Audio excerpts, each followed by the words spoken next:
Awesome Championship Wrestling returns to the MJN Convention Center in Poughkeepsie on May 17th with Aftershock, presented by Aspire Brewing and Mid-Hudson Pump. In action, you'll see the ACW World Champion Richard Holiday defend his title against Indie God Matt Cardona. The crowning of the ACW Tag Team Championship will take place inside a steel cage as Poughkeepsie's own The Now take on Sent to Slaughter. You'll experience history as the first ACW Women's Champion will be crowned in an elimination match featuring Kelly Madden, Vicky Venuto, Tiara James, Tina San Antonio, and former WWE superstar Indy Hartwell. On the card, you'll also see Real One, formerly known as Enzo Amore, TNA wrestling stars Moose and Mike Santana, ECW legends Tommy Dreamer, Danny Doring, Little Guido, and Joel Gertner, wrestling legend Crowbar, straight from Jersey Shore Family Vacation, Zach Clayton, and many others. Tickets can be purchased through Ticketmaster, or you can save on fees by visiting the MJN box office in person or buying over the phone. VIP meet and greet packages and more can be found at thisisacw.com.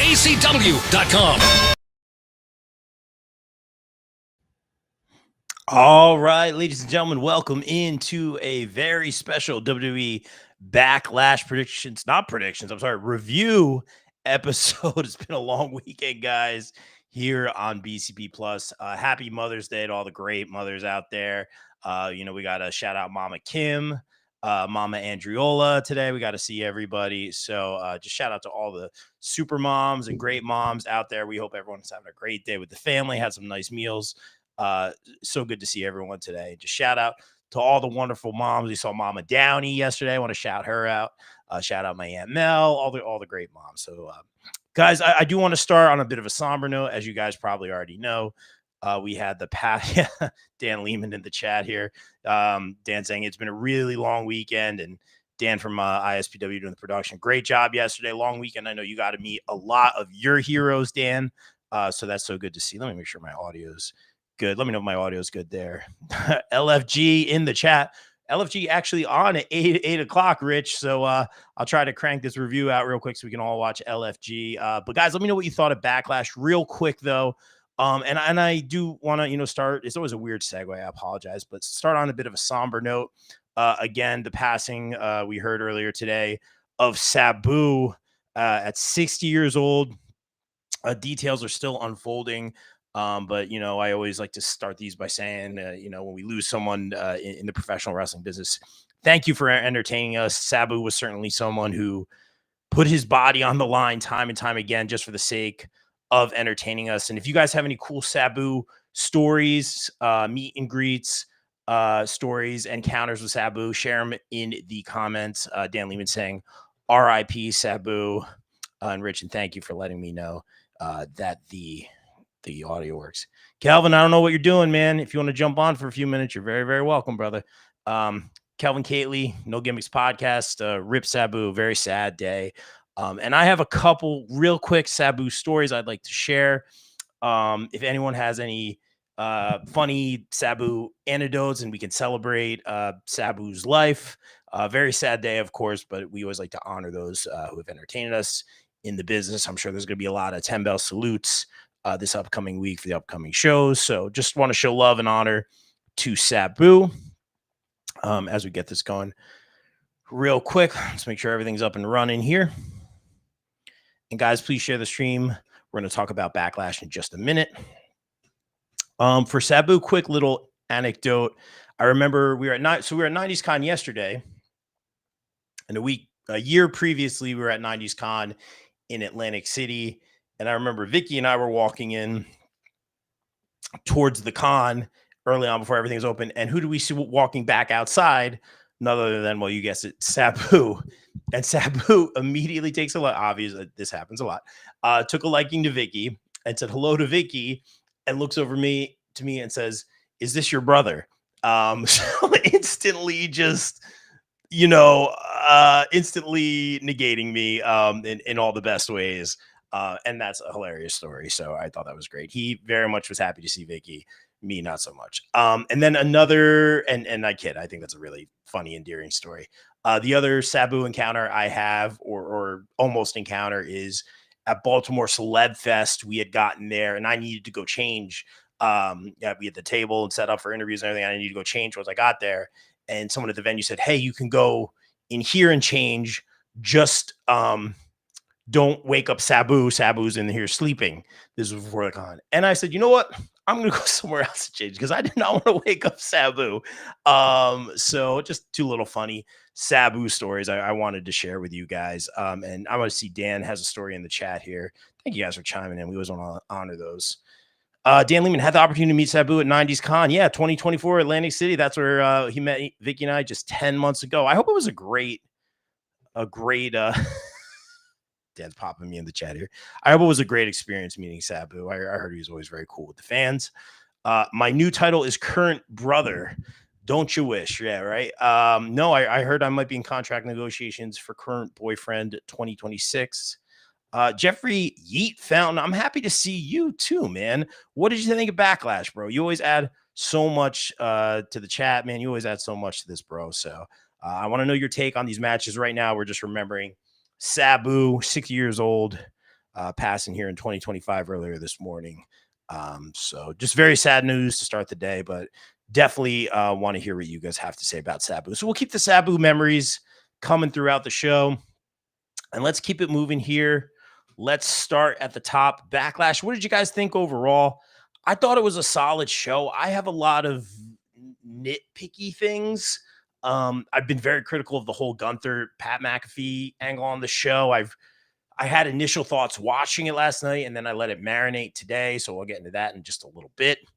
So let's start right here at the beginning. Why not? The United States Championship match. Jacob Fatu defends against, what a hard-hitting match. We knew it would be LA Knight, Drew McIntyre, and Damian Priest in a fatal four-way match. On the pod, I think maybe it was even you, Jeffrey, who had said that, we're going 6.5 out of 10 for I'm guessing for the whole show. Okay. Yeah, it was solid. It was solid. And we'll get into that in just a minute. This was a hard-hitting match. Good wrestling. I think it was you, Jeffrey, correct me if I'm wrong, that said this was going to be like, for lack of a better word, like a clinic for Fatu to like show up and show out. And I said I could see that because Fatu is so good, and I could just say everything from his promo, even the press conference he did last night after the pay-per-view. I'm like, man, I like this guy even more. And again, we've known him from the indies. He's always been so great, but he's always been so genuine and unique. Even at the end of the press conference, he's like, oh, thank you all, love and respect. Like to me, I mean, not that it's a question, but like screams babyface, not to say he's not, but involved with the bloodline, involved with the bad guys, Tonga, Solo. We're seeing a little dissension there. Now, Jeff Cobb in the mix. So that should be very, very interesting. Calvin, if you want to jump on, I'll shoot you the link, man. You let me know. You can hit me up on in here in the chat or Facebook. I'm probably going to be on here for about 20 more minutes. We'll get in time for LFG. You know what, Calvin? I'll shoot you the link while I'm chit-chatting, man, because I'd love you to come on for this. But it wasn't necessarily, let's see if we can add Calvin. It wasn't necessarily a clinic by Fatu. He looked great. He's amazing, top of his game. But you have all these heavy hitters. So I said, I think all these guys are going to get their stuff in, for lack of a better phrase. And they did that. And they all showed out. McIntyre and Damian take each other out on the outside. Kelvin, I'm shooting you the link in the chat, man. You want to jump on, you can. I know it's Mother's Day. If you can't, don't worry about it, bro. But I always like chatting it up with you. You brought a lot to the table. And you changed my thinking a lot going into this PLE, so I'll leave it at that. But yeah, so McIntyre, Priest take each other out, obviously on the outside. So it's not going to be either one of them. I think Damian Priest might have lost a tooth or something. You could see his mouth bleeding a little bit. I think Triple H had a tooth in the media scrum at the end. Very, very interesting stuff. But so we have LA Knight in the ring, and who other than Jeff Cobb comes in. And I like this dynamic. Cobb had said he was retiring or something like that. And we were all like, all right. So he's in WWE. Very, very cool to see. And Jeff Cobb comes in and kind of mixes it up with the new bloodline that I'm calling. So maybe we talk about the bloodline story it's been going for over 3-4 years, whatever it is. It's kind of slowed down a little bit. So I think this bloodline story is going again. Is Cobb even, I don't think Cobb is bloodline, and correct me if I'm wrong on the family tree and all that. I don't think he is. Please correct me in the chat, guys.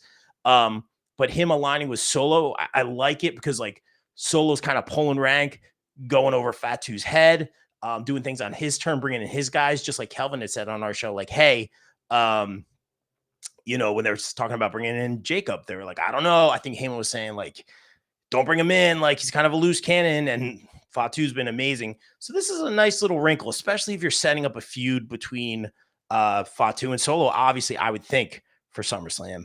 Chucky Ireland in the chat. Let's get it saying, Fatu, I love you, Chucky. So good to see you in the chat, my man. Hope you're doing well. Real quick in the chat, Jeffrey Yeet Fountain said, yeah, there was a few of us that called Fatu with dog. That's what you said, dog. They, you know what, arses. Jeff Cobb was a big surprise. Yeah, what'd you guys think?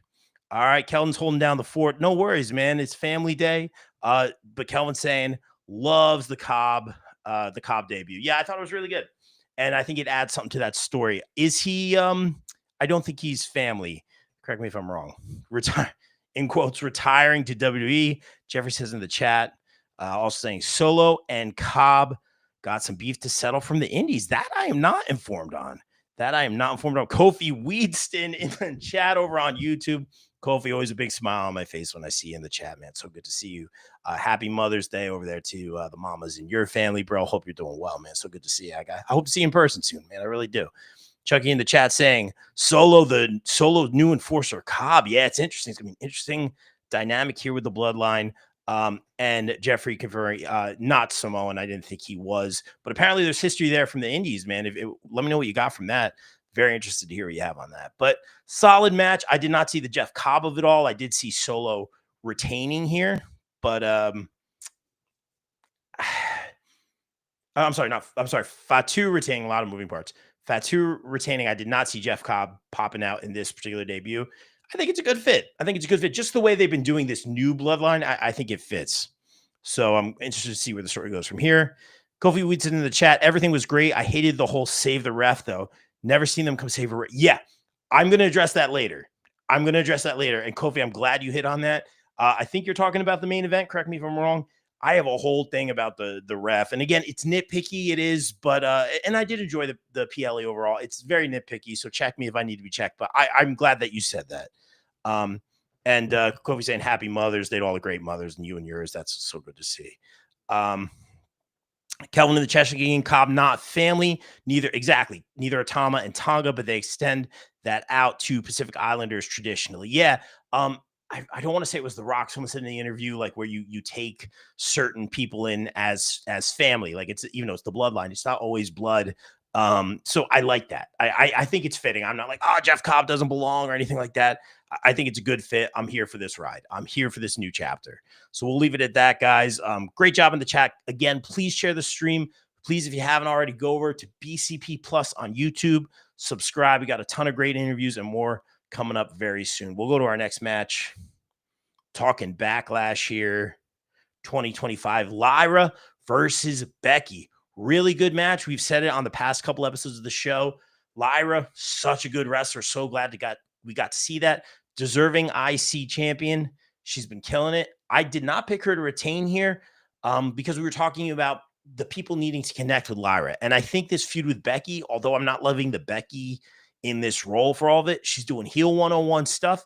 She's putting Lyra in a great position to succeed. And I always said Lyra needs to endear herself to the fans. She has a great entrance where the fans can participate. Like I've said in the past, great wrestler. And she showed what a great wrestler she was in this match, as did Becky. What I had said on the show previously, we talked about that moment where Becky was heel and she got her nose broken by Nia, and it took her to the next level, that imagery there. And I said on the podcast, I don't think Lyra needs to get her nose broken. Sure enough, Lyra's holding her nose, maybe orbital bone, whatever's at the end. I'm like, this is on me. This is my fault. But I meant Lyra needs that defining moment. And I think we're getting closer to that. I think Kelvin and Billy said on the podcast that we're starting to learn more about Lyra. We're starting to feel her more when she's cutting these promos on the microphone. We're getting a little bit of that. We know she's a good wrestler, but she's got that fight in her. She's got that fire in her. And this was a really good match. At times, I felt maybe they were trying to do too much, but they went all out and they left it all out there. They ripped each other's head off. Like, it was a really good match. Ton of reversals. A couple things, which always for me is fun to see in a match where I'm like, oh, I've never seen that. Or, oh, that's an interesting reversal. Or that's an interesting pin. What did you guys think of that match? I thought it was great. It propelled Lyra. Where do you go from here with Becky, though? The Becky of all, and again, we've been such a pro Becky show since day one. You guys have heard me say it a million times. Where do we go with Becky here? Does she join up with Seth's group? Is this a way to just kind of get Lyra more connected to the fans, because I thought Lyra losing was going to do that, endear her more to the fans. But this has been great. I have no problem with it. The Becky stuff hasn't been my favorite since she's returned. Winning the titles, losing them, turning heel, fighting Lyra, taking the L here. I thought for sure Bayley was going to be the IC champion, setting it up for a match with Bayley at SummerSlam, but maybe we get a triple threat at SummerSlam. Billy said that on the show. I can't take credit for that. So very excited to see where this goes. Just take it to the chat. Jeffrey T. Fountain, great match. Lyra is so darn good in the ring. Didn't expect her to get one over Becky. Yeah, I think you said it in the chat before, Jeffrey. You said, hey, this one's going to Big Time Bex or the man. And I think we all picked Becky for this, and we were all wrong on that one. So, but I do want to say again, really great match. They left it all out there. They really tried to steal the show with this one. It was really, really good. What do we got here, Kelvin? Says, I love that match, but I want more from those two, especially since Lyra won. Yeah, I get it. It does. I do want more. And I can see this match again. I don't know if you mean more like on the mics, more story, or just another go. I'm here for all of it. I'm here for all of it, Kelvin. That's a great point. Because I'm kind of like, where do you go with Becky from here? But really good match. Great showing here. And Lyra proving to be a very strong women's IC champ for sure. Third match of the evening, I believe, was the IC championship match. Dominic Mysterio retaining against Penta. Kelvin, you got me so good on this match. Real quick, let's go to Chucky Ireland in the chat before we get into this match. He says, I think the heel turn has to be directed towards joining Seth. I can see that as well. I don't know why else you would turn Becky heel.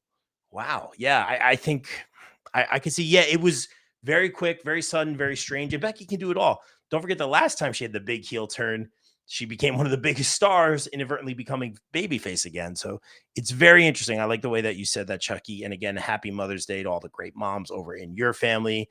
And hope you guys are having a great family day over there. But let's talk about the IC championship match. Dominic Mysterio defeats Penta. The reason I'm laughing is because I'm watching this match unfold. And can I pull up the clip? I'm going to see if I can pull up this clip, because Kelvin had a very, very bold prediction. And I did not set this up, but I'm going to run it back because Kelvin had a very bold prediction, and it completely changed the way that I watched this match. Did I delete it? Do I still have it? I do have it. Okay. We're going to throw this up here real quick. Completely changed the way I watched this match and the way things unfold. Real quick. Let's throw it to Kelvin.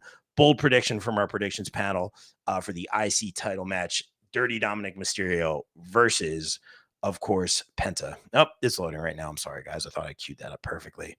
But essentially, Kelvin makes a very, I'm trying not to give it away here. Kelvin makes a very bold prediction, and I'm essentially watching the match. And as the way things unfolded, I'm sitting here going, oh, Kelvin's onto something here. Kelvin's got something really good here. And the way the match unfolded, it seemed like Kelvin was 100% right on all this. Are we loaded up yet? If not, I'm just going to spoil for you guys. And I did not have this queued up. But essentially, Kelvin had a very bold. All right, I'm going to say it. Kevin had a very bold prediction in saying that Penta would win the IC championship by, that's processing, darn it, by turning heel and joining the Judgment Day. And we were all like, what? I don't know. And Kelvin presented some great facts, the tension between Finn and Dominic Mysterio, JD McDonough returning. And the way I watched this match, I'm seeing Penta go to the outside, taking out certain members of the Judgment Day. So I'm like, okay, that can't happen. But before that, Finn comes in and he goes to punch Penta and he kind of hesitates. And then he goes back and gets a chair, almost like he's stalling. Like, why didn't he punch him the first time? I'm like, okay, he wants the chair. And again, it was just to tell the story. But I'm sitting here thinking like, oh, he is in cahoots with Penta. Like, he is in cahoots with Penta. Like, Kelvin was totally right. Like, so little things like that, Kelvin, I'm watching. And then there were times where like Penta was hitting certain guys, but not Finn. And I'm like, okay, like Kelvin's theory could still work here. I'm going to throw it up in a minute. Jefferson saying I called this one with Dom. Sorry for the delay here, guys. I did not have this queued up. I had to process here. Let's pull it up. Pence is going to win, and Pence is going to join Judgment Day because Dom was the one that wanted him in Judgment Day. And guess what? Dom went after the championship that Finn wanted, and Dom won that championship. This is a perfect opportunity for Finn to screw over Dom and get Penta in the Judgment Day by kicking Dom out. And it would make Dom a very, very beloved face. And Penta called that from the beginning. That's what Penta said he was going after. And then Dom went and won it. Yep. That's crazy, dude. I love it. Every time I want to argue with Kelvin, you bring, so like, I'm like a facts guy. I'm like a science guy. Like I'm an analytics guy. Like anytime I want to argue with you, like you already cover your bases. You're like, because here's why. Because I do think turning Dom face, and again, the crowd always decides. Yep. But turning Dom face, that makes so much sense to me. And like you are connecting a lot of dots. This is like, to me, when you said it, I'm like, no, like this dude's like a merch seller. The kids love him. Phoenix is here. Like there's so many reasons. Like, why would you ever do that? But everything you gave me makes sense. Oh my God. Kelvin in the chat. And sorry for the formatting on that. That was formatted for like a reel. And I guess that didn't transition too well, but I think you guys saw the verbiage and heard the verbiage. I apologize for that. That was on the fly. We try to keep it professional here. We're working on it, guys. We appreciate all your support. I'll put it that way. Kelvin in the chat. I think they listen and they pivot because I'm too accurate. I believe it, man. I don't think it's the first time, man. For sure. Keeping tabs on the old BCP crew. Real quick, we got our sponsorship up in that corner too. Want to shout out Twisted Shamrock Studios and Spa. They're powering this thing tonight. BCP Plus. We appreciate you guys being a premier sponsor here.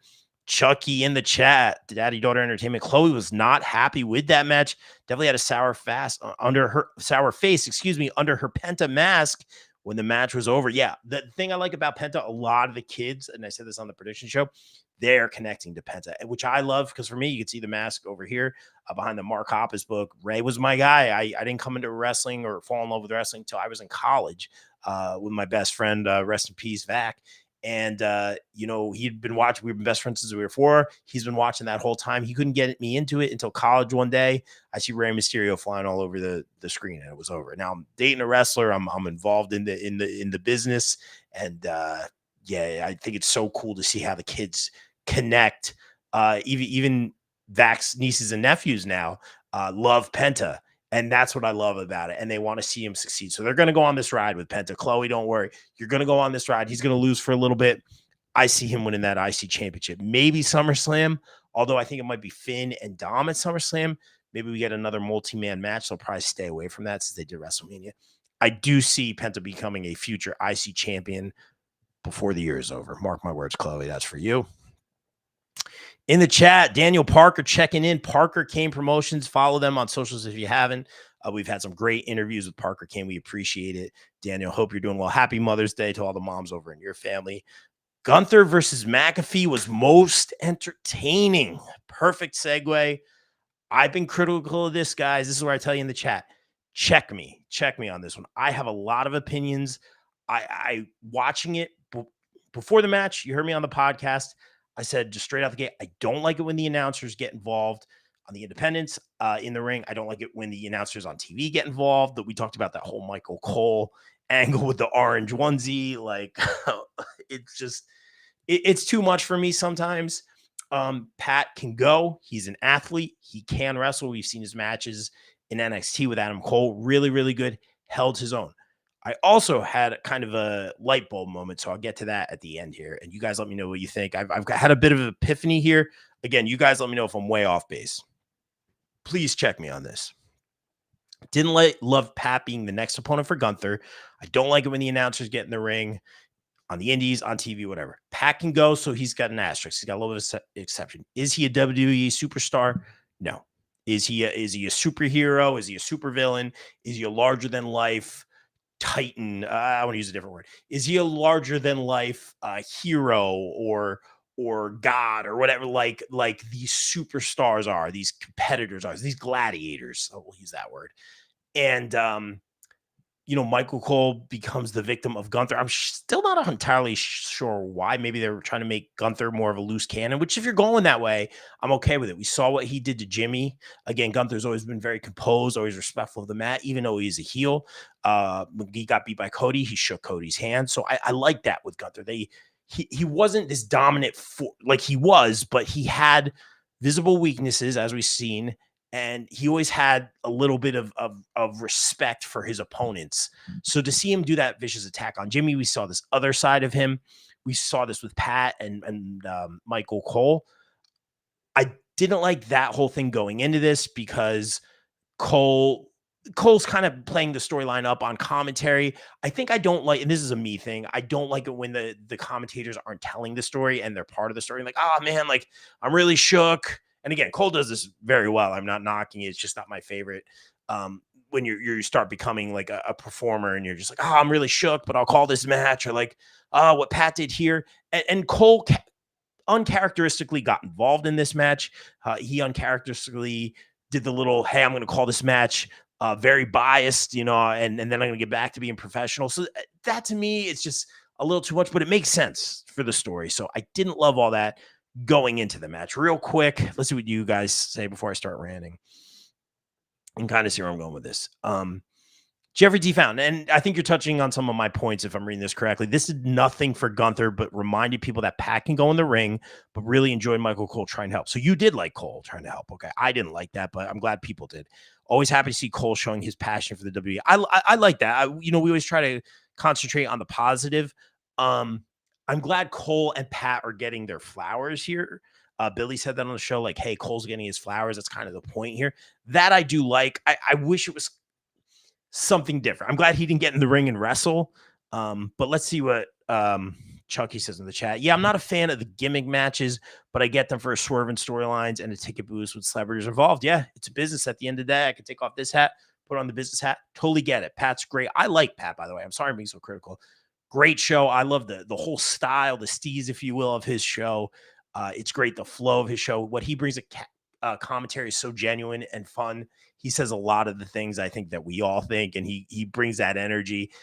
He brings that out of Michael Cole. So that's not anything I'm talking about, but you have a great point, Chucky. But also, and I think Jeffrey said it in the chat before, it kind of takes away a spot from someone who's sitting in catering or someone who maybe should have been on that card. These cards seemingly are only 5 matches now, unless for 2 nights. So it's kind of that black and gold takeover vibe. So limited spots for sure.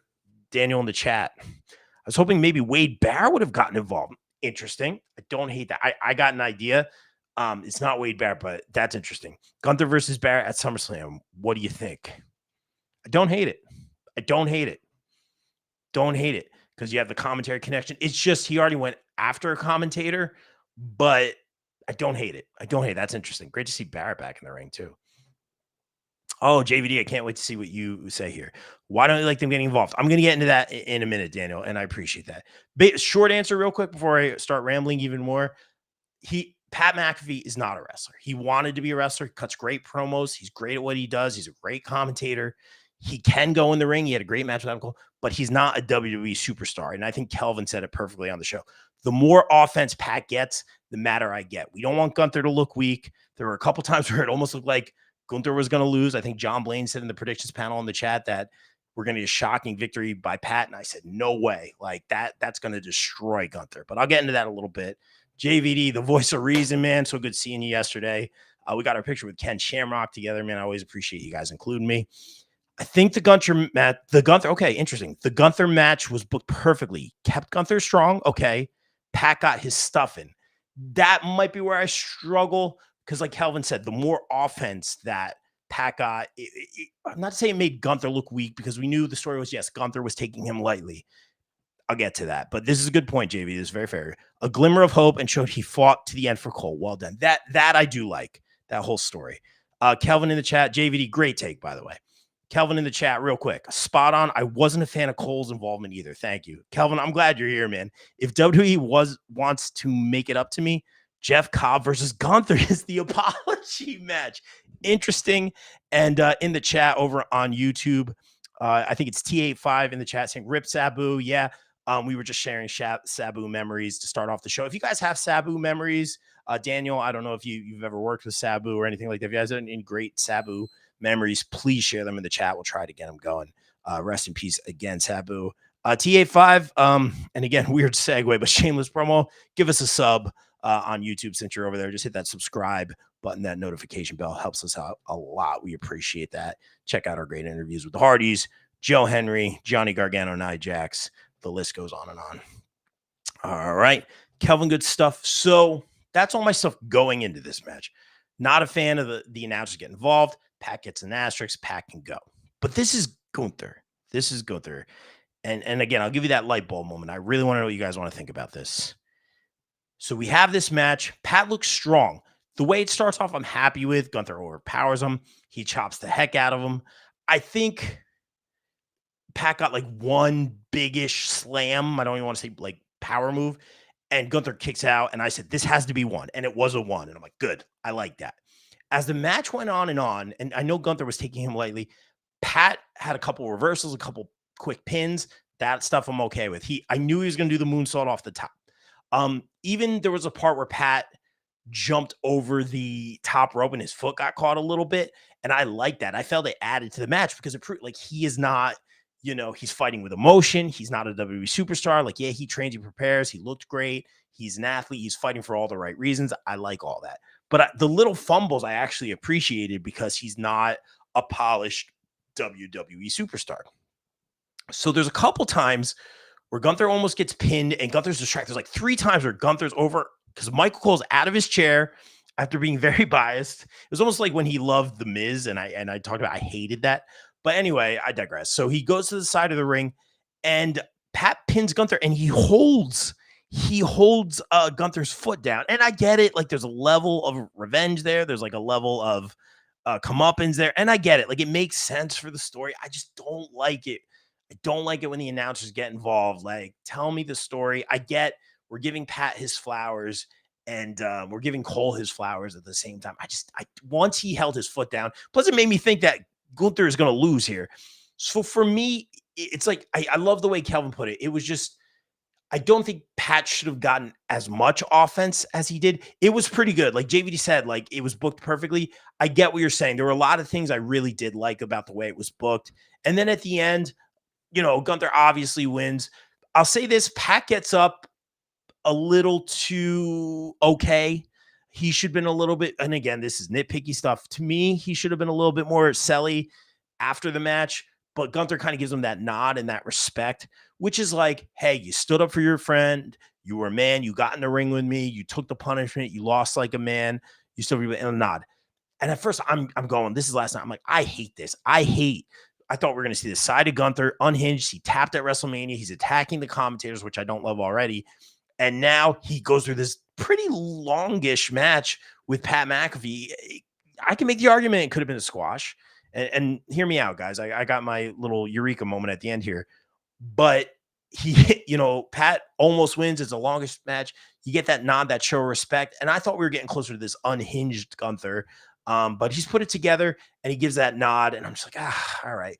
And it's kind of all about giving Pat his flowers here. I just don't want Gunther to look weak coming out. He was the man, longest IC title reign, very, very strong world heavyweight championship ring. I think he's only been pinned a handful of times on the main roster, maybe 3. Maybe I'm off. I'm not counting any sort of tag match. Maybe 3. If someone's got that in the chat, that stat, how many times has Gunther been pinned on the main roster or tapped, we'll say? I'll say 3 or 4.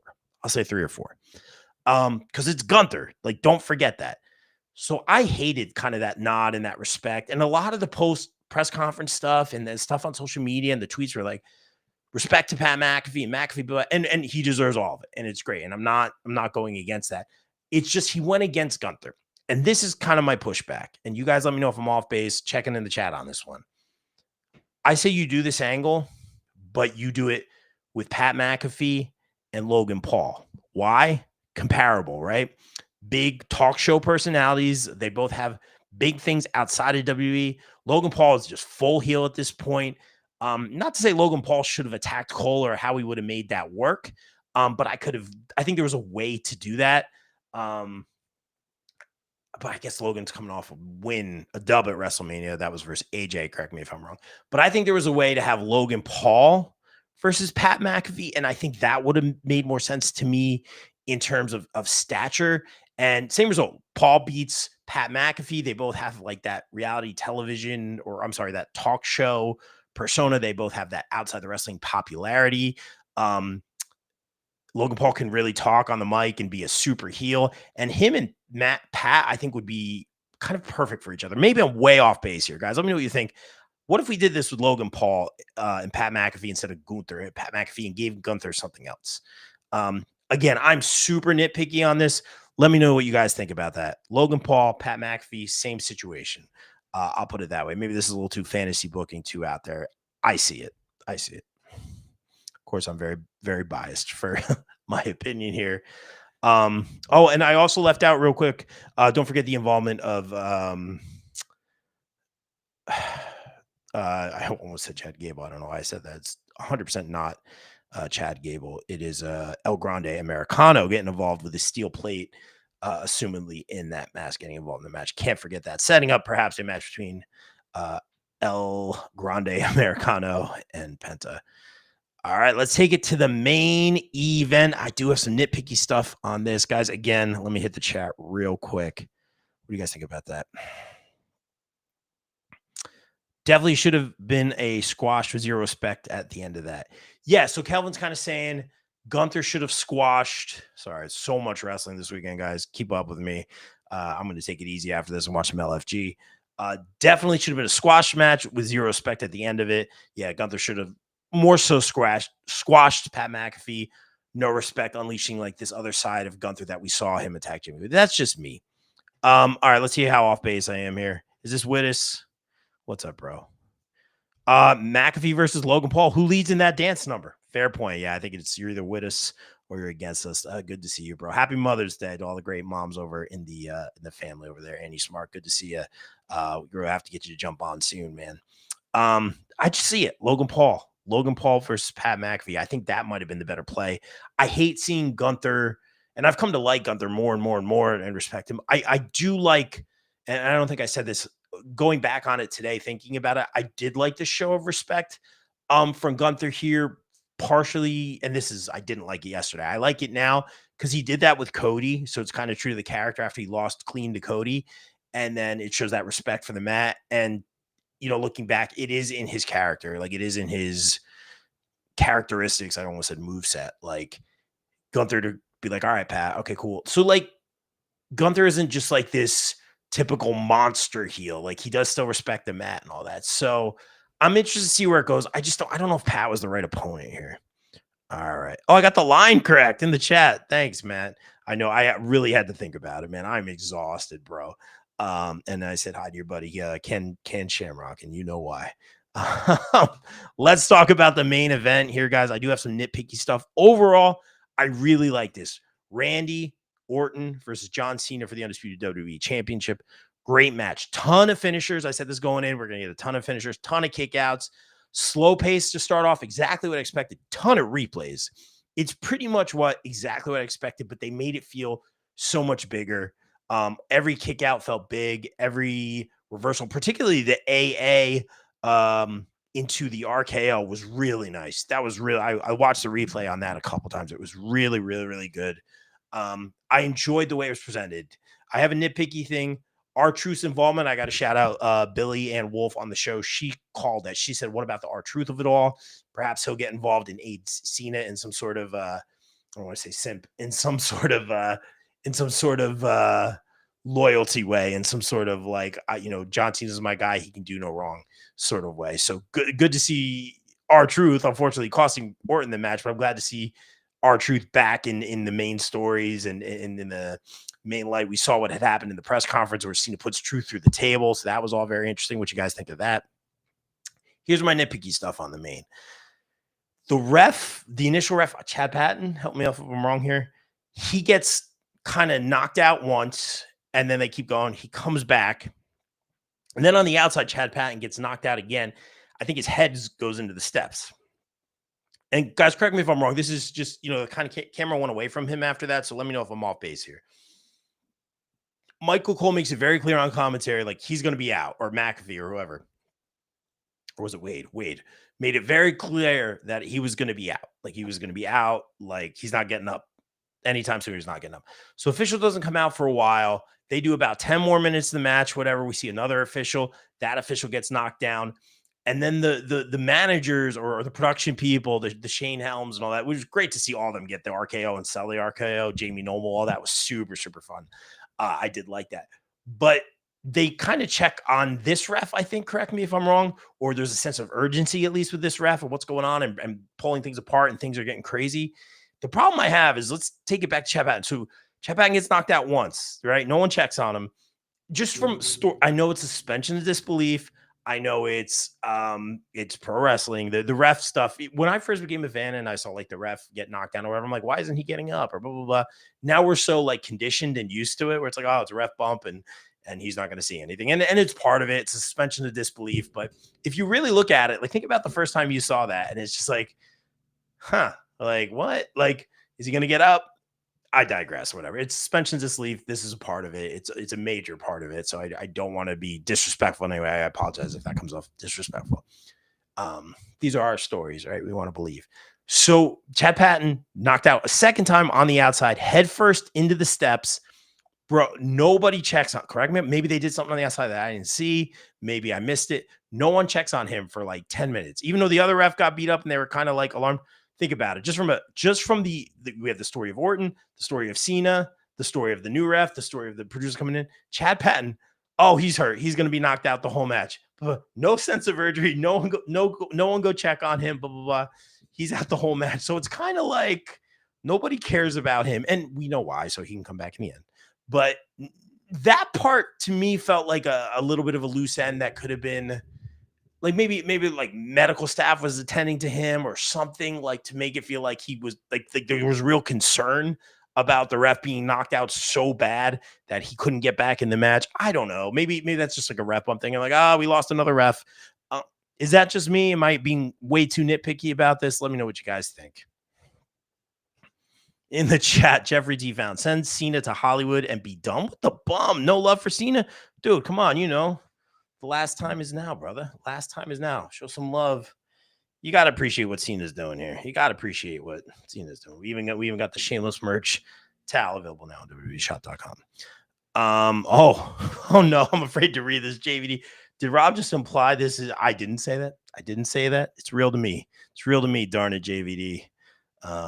Just like your friendship, brother. Real to me. In the chat. Okay, Chucky, what do you got on this? Again, guys, I'm being super nitpicky on this one. Maybe as I grow older and grumpier. I really did enjoy this show, though, guys. Let me know what you thought. And again, please share those Sabu memories. Chucky in the chat, DDD. The ref scenarios, in my opinion, threw the whole match off a little bit. Okay, that's where I'm at. I'm with you on that. I get the smoke and mirror effect to set up the belt finish. Yeah. And I get that you need it. It was great. And I love the R-Truth thing. I just feel like the one ref getting knocked out not once but twice and really getting like hurt or air quotes or ref bump or knocked out, and there was no like concern for that. And there's like, oh, he's back. And I get it. It's more about the Orton and Cena, but like if we're just making everything connect here, I'm being very, very critical here. Nitpicky. Nope, he's a bum. Cena should have stayed in Hollywood making movies and TV shows. I'm enjoying Peacemaker. We just started watching Peacemaker again. She hasn't seen it. Second time for me. The heel Cena isn't working for me. I'm interested on that. Before we wrap up, let me know, Daniel Parker. I'll counter with this. What if he stayed exactly the same, right? He rises, which makes sense. It's kind of a victory lap. Like everything he's been doing has been great. But I think he's showing his range. He's doing something different. To me, there's a brilliance in the keeping the same music, wearing the same clothes, and turning heel. It's insult to injury. It's almost more painful. Him doing the slow walk instead of the run. When he did the "You Can't See Me" 5-knuckle shuffle, he didn't do it to his opponent. He did it to the audience. It's nuance. I love nuance, little things like that. He comes out with the black screens and just the big font, white letters, John Cena. Nothing else. No smoke no pomp and circumstance. I love it. I think it's brilliant. Do I see Cena coming out as a face? And I think everyone's been saying this. I've been saying this for a long time. I think there's some sort of redemption arc in December, maybe around the holidays. He's done in December. I think they just announced his last match is in Boston, or his last appearance, whatever it is. I think for sure you're going to have that redemption arc. And I think it's going to be something where the fans can chime in or will him to make a decision of some sort. They start chanting for him. I think we're going to get a really happy ending here to this. I think there's a redemption arc for him. I really, really do. And I'm excited to see it. So that's why I'm enjoying this. Like, I'm here for this ride. And I love just the gear contrast and the entrance contrast and the Titantron contrast and the "You Can't See Me," the moveset contrast. There's a lot of thought and art put into this. And I appreciate it. It's literally the antithesis of what John Cena was. And to me, there's a brilliance in that, because maybe we would have, and we didn't see it coming. We can say we saw little breadcrumbs and things like that and speculate it could come, but we didn't see it coming when it came. And the way it was executed was really, really good. If you dismiss the whole Rock and Travis Scott of it all, because those dots have not been connected. It's a little insulting to your intelligence as if you're, a really intelligent fan. I just appreciate, I always say dot connects, neat little package. So there's some things missing for me. But really, really good main. And I haven't talked enough about Randy. Great showing, looked great. Great to see the love for Randy. Great entrance to see everyone singing the song. I think that whole song played through and it went to the second loop of the song. So that was really cool. Very well deserved ovation for Randy Orton, who is robbed of this victory. Still a 14-time world champion. Will he get another world championship? Will he perhaps beat John Cena's record one day? I don't think Orton's going away anytime soon. But great main event between these two. I do believe it lived up to the hype. I loved the R-Truth involvement.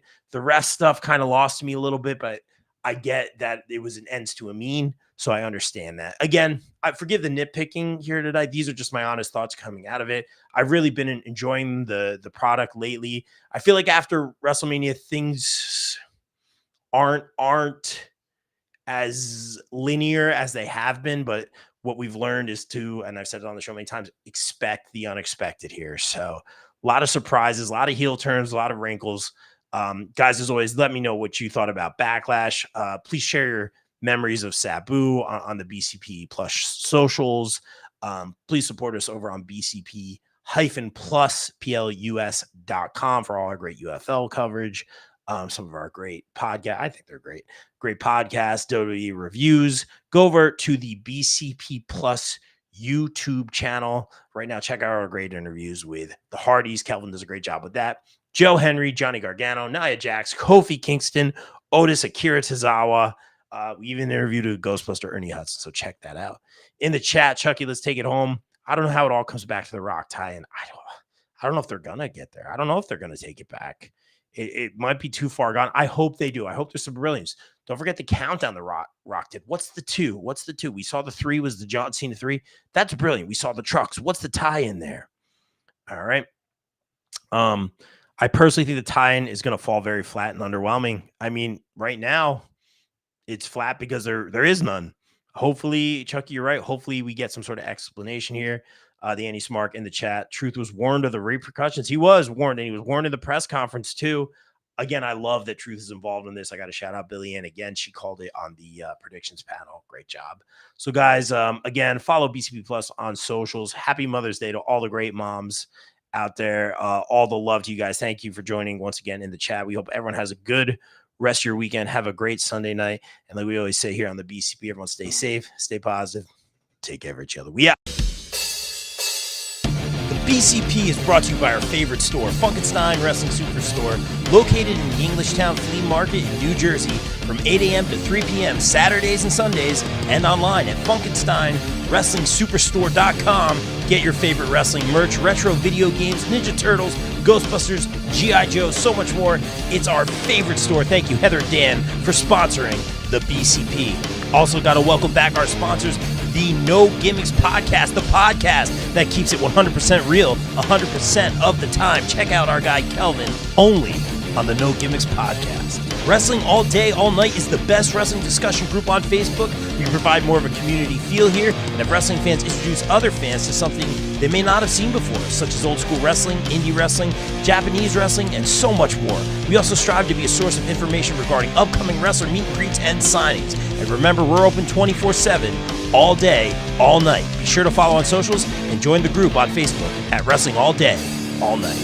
Welcome back our sponsor, Sweet Chin Musings. Sweet Chin Musings is the creation of the reigning, rarely defending, highly disputed champion of wrestling podcast, Mr. Perfect, Mike Mueller, and his tag team partner in crime, Luke Kudialis. SCM focuses on the in-ring product of WWE and AEW, no dirt sheet rumors here, as well as backstage news, predictions, and analysis of characters, storylines, and major pay-per-views. Old school fans, don't worry, we have you covered as well, with a look back on classic matches, top 10 lists, and interactive tournaments that let the fans decide who is truly the best of all time.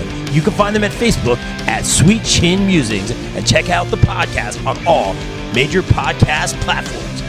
Please welcome back our sponsors on the BCP Plus and the podcast, GPW Productions. GPW provides your promotion or event with top-tier video, audio production, live streaming, and more. I can personally vouch for them in saying they are hands down the best production company I've ever worked with, as they have and continue to work with the likes of AEW, GCW, StarCast, MLW, not to mention the majority of the local independent promotions here in the tri-state area. They can even help you film a vignette or promo for your persona or gimmick. And guess what? GPW doesn't just work in wrestling. No, they cover MMA, boxing, basketball, or any other sporting event as well. On a personal note, I'd like to thank Mike Sesko, Frank Leone, O'Neil Andros, and the team for giving me multiple opportunities to work with them and some of the best talent in the world. Thank you, GPW, and guys, book GPW for your promotion or event today at contact@gpwproductions.com. Please welcome back one of our favorite sponsors, Mania Club. Established in 2015, Mania Club is a WWE recognized community for fans with an eclectic love for both the world of professional wrestling and raising money for Connor's Cure. During WrestleMania weekend, we host the official tailgate of WrestleMania while also celebrating the life of Connor McCollum. They are the single largest donor within the V Foundation for Connor's Cure with over $150,000 raised. Please donate and join the Facebook group over at Mania Club on Facebook. Donate at jimmyv.org/Mania Club. Guys, please welcome in our new pod sponsor for the months of May and June, J. Adam Photography. Jay provides quality, artistic, innovative photography with a quick turnaround time. Be sure to check out his latest ISPW wrestling pics and much more stellar content. Right now, wrestlers can do a special portrait shoot with Jay in Sparta, New Jersey for just $50. Contact Jay at jvogel on Facebook and be sure to follow him across socials. Thank you, Jay, for sponsoring the BCP. Guys, let's welcome in our new pod sponsor, Cooper Groove Grips. When you play Cooper Groove drumsticks, you get increased sensory feedback from your hands, so your grip will naturally loosen, but you have complete control. With that taking place, you don't have fatigue and soreness, which can lead to long-term issues. Guys, as a drummer, Cooper Groove is my drumstick of choice. Sweaty hands aren't a problem. Grip is good. Don't forget to check out their amazing Cooper Groove bats coming out soon. Guys, follow at Cooper Groove Grips on Facebook. Guys, please welcome in our new podcast sponsors, ISPW Weekly, where we dive deep into the world of ISPW, the crossroads of professional wrestling. Join Jumpin' Jay and Total with Tom every week as they interview the stars of the ring, uncover their stories, rivalries, and the electrifying action that defines ISPW. Be sure to check out ISPW Weekly on the ISPW Facebook page every week. Please welcome in our new pod and daily site sponsor, Twisted Shamrock Studios and Spa, located in Delaware County, Pennsylvania. Twisted Shamrock is a retro spa experience for the average Joe and Jane. Meet the next evolution of recovery and relaxation. Right now, you can try their introductory offer, where you can try a core service to include massage, skincare, facial, stretch therapy, body slimming, toning, personal training, and spray tanning for 30 minutes for just $30. This is perfect for our wrestling pals as well.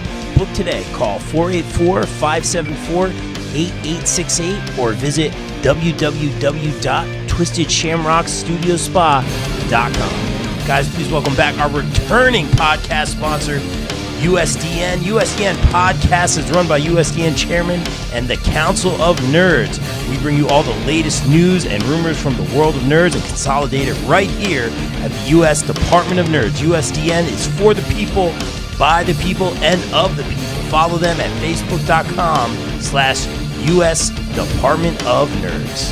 Guys, please welcome in our new pod sponsor for 2025, the Ropes and Riffs podcast, featuring Maestro John Kiernan speaking with the stars of professional wrestling about their in-ring, tunage, gear, and so much more. Check out John's interviews with the likes of Lince Dorado, Mercedes Martinez, and so much more.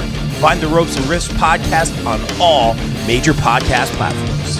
Guys, please welcome in our new podcast sponsor, EM Collectibles, featuring live signings, collectibles, toys, and more. Be sure to follow them on Facebook and stay tuned for their upcoming events.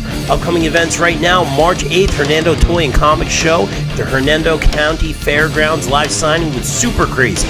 March 22nd, Neg Dog Championship Wrestling presents Music and Mayhem in Hudson, Florida with special guest Super Crazy, March 29th and 30th, 2025 Syracuse Collectors Con in Syracuse, New York with Bill Alfonso, Gary Wolf, and the quintessential stud muffin Joel Gertner, March 30th only. April 5th, New England Fan Fest, and we'll have Buff Bagwell. April 13th, 2025, our premiere show, Bring Back the Memories Toy Show, and May 10th, our renowned 90s Wrestling Con in Morristown, New Jersey, guests to be named soon. BCP is sponsored by Warriors of Wrestling. Saturday, May 10th at Most Precious Blood Church in Brooklyn, New York, featuring former TNA superstar James Storm. Also featuring The Allfather, Darius Carter, Danny Moff, Chris Steeler, TJ Marconi, Warriors champ Roger Mendez, Danny Storm, Mike Titello, and a whole lot more. Get your tickets now at warriorsofwrestling.com. BCW and Shadow Wrestling Alliance present Anniversary 8, a Jurassic celebration honoring the life of Vince Steele. Live Sunday, May 25th at the Mecca in Ridgefield Park, New Jersey.